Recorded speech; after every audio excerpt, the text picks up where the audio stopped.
Hi everyone, welcome back to my channel. Thank you so much for joining me on this video.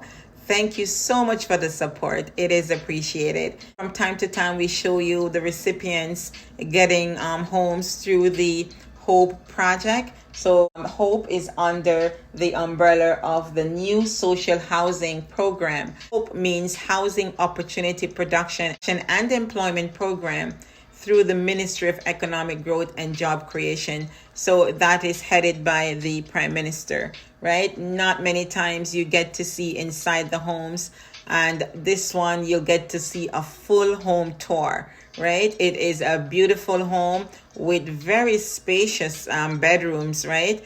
It comes with a living room, bedroom, kitchen, bathroom, and you can see the before and after picture. And I'm so happy for Larry Grant and his family. He has a boy and a girl, and he got the keys.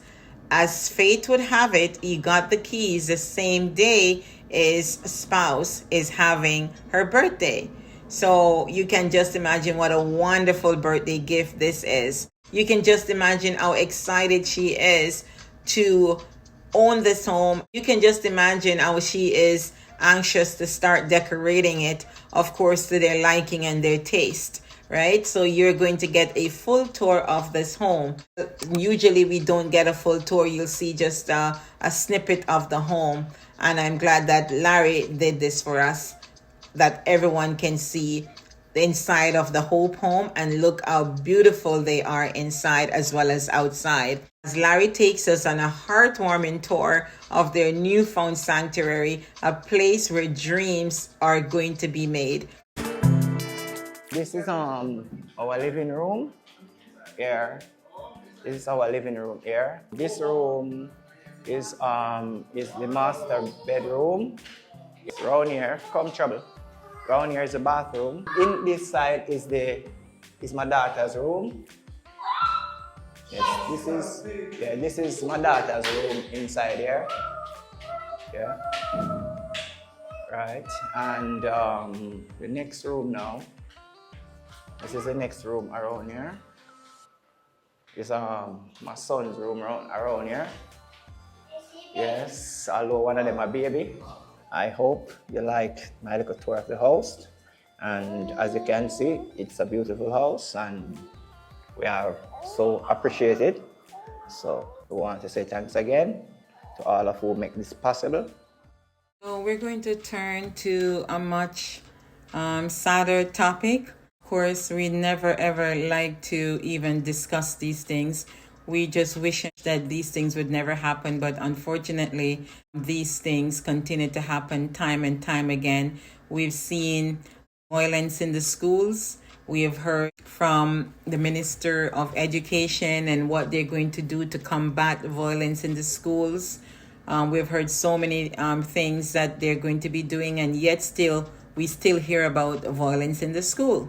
Sometimes the worst can happen. Sometimes the child may end up in the hospital or worse, right? A couple days ago, we heard the very, very sad news that a child was allegedly attacked by another child. It was in the news, right? And that child was beaten unconscious for stepping on another child's shoe.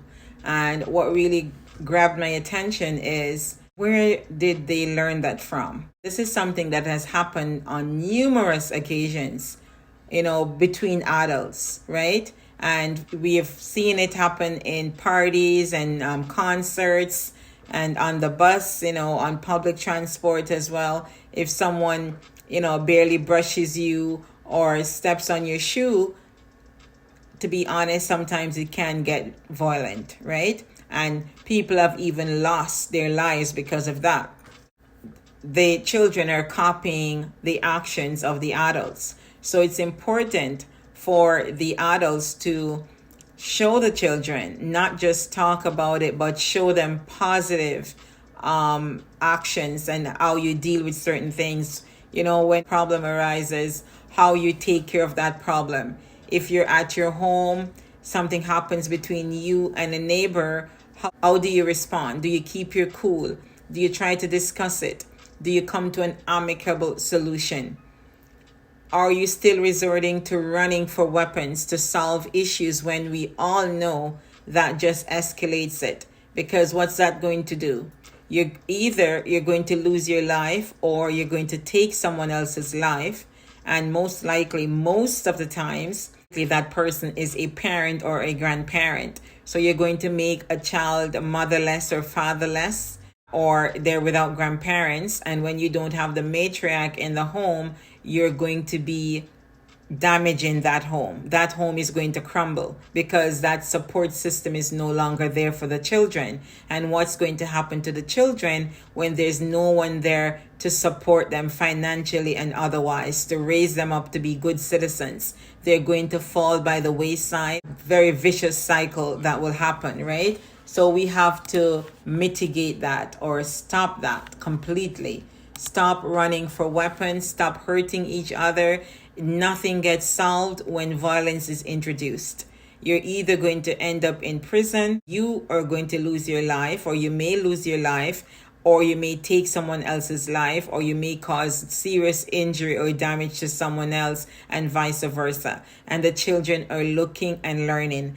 Children learn what they see. Teach them kindness, teach them empathy, teach them to care for each other, right? I say all the time, like, the cutlass is one of the most destructive thing that you can ever imagine. It was brought here in the Caribbean and other places because of slavery. And in the end, it is one of the most damaging things you can ever come across. Back to how we should be, conducting ourselves in front of the children so that they learn from us. Examples, how we go about solving issues in the community, how we go about solving issues as a family, right? It doesn't always have to end in BLOOD, shed. Do we go from 0 to 1,000 in minutes? We need to control ourselves. If you can't, we need to probably get right. Mental health support is key. A lot of people don't know that mental health comes in many different forms, right? If you're not able to navigate and to make good decisions, keep a cool head, then that could be a mental health issue as well. So we have a child allegedly attacking another child because they stepped on their shoe, and that is a learned behavior, right? That is something that he picked up somewhere, right? And we have heard, little nuggets here and there that this child was brought to some panel before the school, allegedly brought before a panel on a few occasions at the school, right? So to make sure that the teachers are given the tools, and the principal as well, are given the tools to make quick decisions that will protect the rest of the students. If you see a red flag, if you see someone, acting out more than once and being brought before a panel more than once, then you know that child needs help, counseling, mental health support. You have to bring the family in, and then you have to have that conversation. You have to create an action plan, how you're going to help this child and what is going to be achieved over what period. And, you will track the progress that way and make sure everybody is on board doing, what they're supposed to do to help this child. And in the meantime, make sure you're telling other teachers as well. Make sure you put things in place to safeguard other students. In North America, you have a lot of the schools that do not put the younger kids out into, quote unquote, into the same environment as the older students. Most grade go up here, the grades go up to 12. In Jamaica, it goes up to 11, and then you have the sixth formers as well, right? Sixth form, you have the first level, second level, sixth form. So what they do is for the new students coming into the school, to integrate them properly. Young child coming into a high school and seeing bigger kids, be very nervous. It can be very intimidating for them as well. And what they do to protect the young kids in grade 7, 8, and maybe even 9 is that they stagger the lunches. They don't let them go outside together. They don't let them leave school together. It's staggered at least 30 minutes Over here, they would separate the schools. But if you don't have the resources to separate the school, you could stagger the lunches. You could stagger